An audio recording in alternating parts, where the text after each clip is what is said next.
Un monticule d'orange, symbole de bienvenue, et en bord de scène, le public, convié à célébrer l'union de deux jeunes villageois palestiniens. Première représentation en France de Gathering, le rassemblement en français. Un moment important pour la chorégraphe américano-palestinienne Samar Haddad-King, qui a à cœur de transmettre au plus près la résilience du peuple palestinien.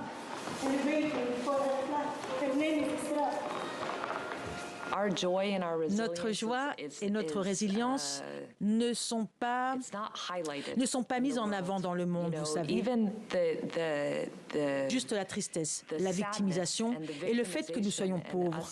Il existe un mot en arabe, masakin, les éplorés.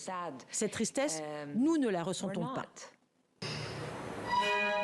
Des tableaux et fragments de vie dans un village fictif assiégé, sans que jamais l'ennemi ne soit nommé.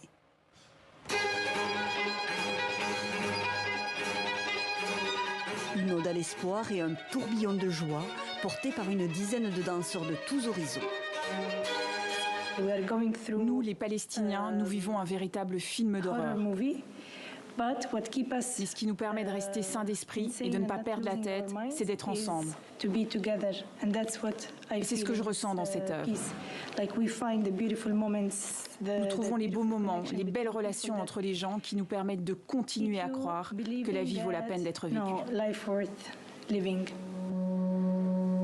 Des moments d'allégresse suspendus par de fugaces images de conflits et de morts, où l'énergie collective prend finalement le dessus. Je sens que ce que tu fais, ce que chaque chose veut dire, même pour Samar, la chorégraphe, tu sens que tout ce qu'elle dit, tout ce qu'elle essaye de créer, c'est pas que de la danse, c'est pas que de l'esthétique, c'est vraiment, ça vient de quelque part de très vrai, très profond. Et à chaque fois, en fait, on sent qu'on vit quelque chose et que c'est un truc pour contrer le négatif. Un spectacle valsant entre hip-hop, dapké, danse traditionnelle et acrobatie que Samar Haddad-King a imaginé comme une porte chaleureuse et festive sur la culture palestinienne, invitant les spectateurs à rejoindre les danseurs sur la scène.